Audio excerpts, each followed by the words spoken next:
समझ नहीं आ रहा अपने सैलरी इंक्रीमेंट का क्या करूं। बेटा इतना क्या सोच रहा है? अपने म्यूचुअल फंड्स के एसआईपी का टॉप अप करा ले। This is the right time. क्या समझ में नहीं आया। बेटा इतना क्या सोच रहा है? अपने म्यूचुअल फंड्स का एसआईपी टॉपअप करा ले। This is the right time. अब समझा।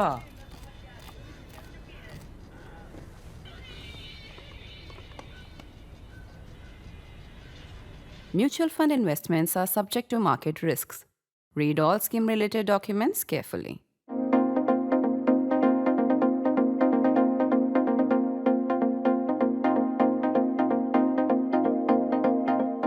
This week's national interest invokes the N word. And don't worry, no, it isn't the N word for nuclear weapons. National interest shies away from such simplicity or predictability and searches for complexities. That's why our N word for this week is narrative, an expression so cliched that I have banned it in successive newsrooms. I don't think I've used it for years, unless, of course, narrative is what we are talking about, which is the case now. The murmurs started immediately after the Pahalgam outrage. Why is the world not upbraiding Pakistan? They're sympathizing with India, they're condemning terrorism, but not blaming Pakistan. Why? That complaint became a clamor. So complaint becomes a clamor.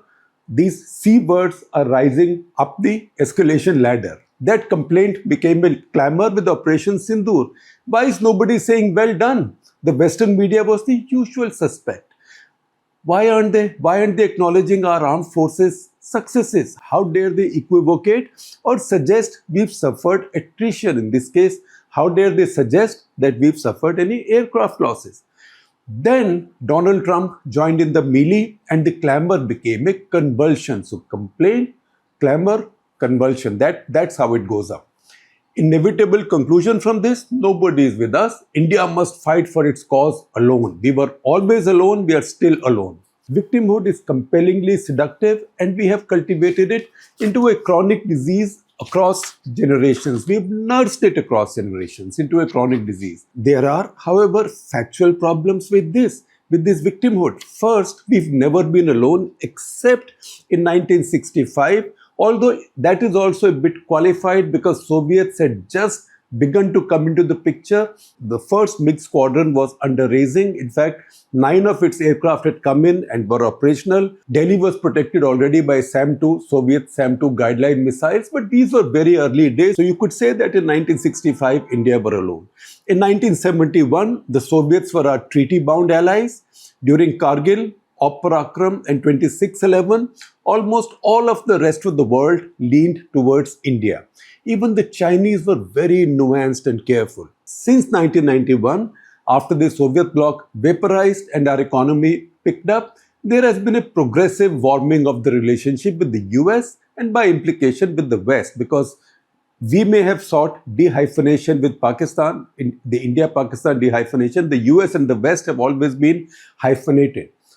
After Pokhran II in 1998, the Americans took no time lifting the sanctions, accepting India as a strategically important, friendly, responsible nuclear-armed power, and have never said anything adverse over Kashmir again. This is just a few years after, I think it was 1993, just a few years after US Assistant Secretary of State Robin Raphael had made that loaded reflection on the instrument of accession.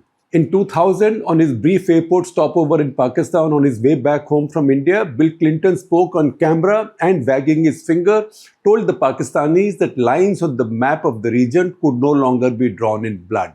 That sanctified the line of control, and its violation is something that the Western world will not accept. Pakistan lost its American anchor and became a Chinese protectorate. Following Pulwama Balakot, the Americans played a constructive role in de-escalation in a manner that suited India, as frankly they have done even this time after Op Sindoor. The difference between then and now is Trump 47, as the Americans number their presidents. Trump 47 is a far cry from Trump 45. This Trump is a school kid who wants credit for everything. I really adored the bit on Twitter of a person who remarked when Virat Kohli announced his retirement, how come Donald Trump did not announce it to the world first? One look at Trump's track record tells you he takes special delight in trolling, even publicly humiliating his friends and allies and pretending to flatter their common adversaries. Think Putin, Syria's Ahmad al-Shara, a terrorist till the other day, Iran, and in the instance of our own ongoing neurosis, unnamed Pakistanis. They are great people. They make wonderful products. We can trade with them. I know their leader very well. I'm not even sure he does. He might think it is that cricketer, very charming, great guy. To be fair though, most people will be confused. Who is the leader of Pakistan? Is it the Prime Minister or is it the Field Marshal? That said, Trump has insulted Canada's Mark Carney in the Oval Office, Zelensky, and most recently South African President Cyril Ramaphosa with WhatsApp university quality folklore on the genocide of whites. Of course, it helps Trump that Elon Musk has been fully playing his native country's internal politics, even as he holds a most powerful public office in Trump administration. Among Elon Musk's gems was a tweet that claimed South African whites were the most oppressed minority in the world. Tell me another. The world is still learning to distinguish between Trump, that is theater, and his administration's reality. Anytime you're triggered over Trump's boast Op Sindoor week or after, read the tweets of Marco Rubio, J.D. Vance, Vice President Tulsi Gabbard, Kash Patel, and others. Even the readout of Rubio's calls to India and Pakistan are nuanced. There is advice to the Pakistanis to cooperate in India in hunting these terrorists and to act against terrorists operating from their soil. What else does India want? A license to shoot? Why should a big sovereign country, powerful country like India need a license to shoot from somebody? Self-pitying victimhood is worse than defeatism, in that it also makes you frustrated. The stupidest thing you've been hearing lately is the West, read Washington, the West has re-hyphenated India with Pakistan. Hello, has anybody told you to enter into negotiations over Kashmir with Pakistan and offer to mediate? Even Trump's boasts are about mediating a ceasefire.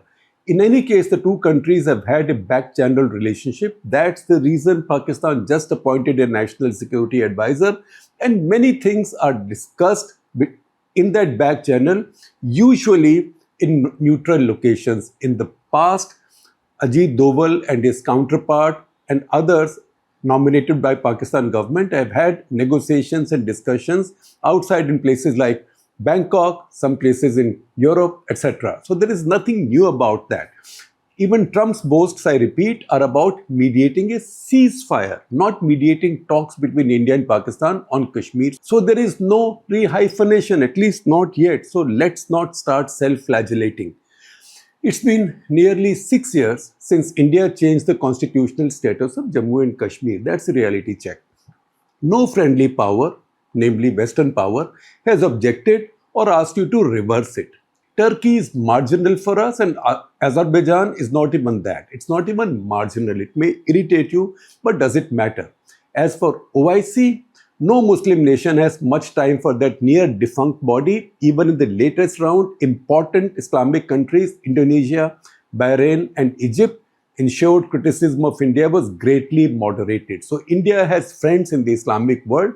There is also UAE, Saudi Arabia, Iran also. All of that is a plus. That Modi government should also take some credit for. The reality therefore is that far from being friendless, India is better positioned in the world today than at any time post-Cold War. It is a supreme irony and a stunning example of that incurable Indian ekla chalo re, I shall walk alone fixation, when India enjoys enormous goodwill and company of friends. Equally, it is also incredible retreat from the heady G20 era when India was hailed, with some reason, as the rising star in the world and Narendra Modi, the leader everybody deferred to. All of that, it can't be your case, has changed dramatically within months. Our understanding of what has changed in the world then depends on what our expectations were. We have avoided using the term ally with the Americans, not formally. India has insisted Quad isn't described as a security alliance. We are shy of it, though Trump did so in Modi's presence in Washington. We routinely upbraid the Europeans post-Ukraine. We set great store by strategic autonomy. Good. It has served India very well. It's a good policy. What did we want our friends to do for us this time? To join us in clobbering Pakistan while we did so? That has never been our expectation. In fact, it's the many key Americans who've used the expression ally for India in their tweets and statements post the Pahalgam killings. We've already expended 1,000 words explaining and talking about how, rather than being lonely or friendless, we are living in a world filled with friends. Except all the friends have their own interests, their own limitations, and their own priorities. They always don't synchronize with ours at any instant. We worked very hard over the decades to earn this stature. Then where is our pain coming from? Which brings us back to the N word, N for narrative. We are an odd people. In fact, more the establishment. Our establishment is odd, who hold the Western media, NGOs, civil society, think tanks, intellectuals, academia in contempt. They are all prejudiced against us. They hate India. They can't tolerate the rise of India. They don't matter. We must carry on regardless. Kya farak padta hai? Let them say what they want. If so, why do we hyperventilate at their criticism and their questions? It's inexplicable, and if it wasn't upsetting our public opinion so much, I'd even call it amusing. We can't be so contemptuous of Western opinion and yet so angry they don't understand us. Over the years, our establishment has stopped engaging with the Western media, especially those based in India. Most of them have experienced visa struggles, admonishing for being anti-India. Then we complain they vitiated global opinion against us and sent out these 44 MPs on taxpayer-funded summer vacations to undo the damage. We have to first decide if global opinion matters to us or not. If it does, we must drop all ego and bluster and engage with their media, think tanks, civil society, academia. If we don't, stop this tamasha of MPs going from port to port. Global opinion isn't just shaped by summit meetings or events like Op Sindoor. It is a combination of complex factors, including a nation's soft power. When the Pakistani DG ISPR said even the Indian media was raising questions about its government's claims, Foreign Secretary Vikram Misri gave a good reply by reminding him that this is how democracies work. And how would a Pakistani know what democracy is? Does this square with him being targeted for his daughter's views? Or the arrest of that Ashoka University professor for a Facebook post so innocuous, even the Honorable Supreme Court needs the help of 3 senior IPS officers to read between the lines for anything offensive. In 200 words, Professor Mahmoodabad's story made the NYT. It was a large story in the NYT. See it on your screens. As indeed a bigger one on the private war being run by our commando comic channels that had the Navy destroy Karachi, Army capture Islamabad, and the IAF obliterate everything in between. It became so embarrassing that finally even the government had to direct them to stop using the air raid sirens as part of the background score, along with the usual drum roll. All of these have damaged India's image, and turned, very regrettably, India's soft power into a hard liability. What should have been India's soft power has been reduced to a hard liability. It's the complete opposite of what had happened during Kargil, for example. To reset and repair this N-word, and for narrative, to reset and repair this N-word, we must begin here and now. Meanwhile, we wish our MPs a productive, joyful, happy boondoggle.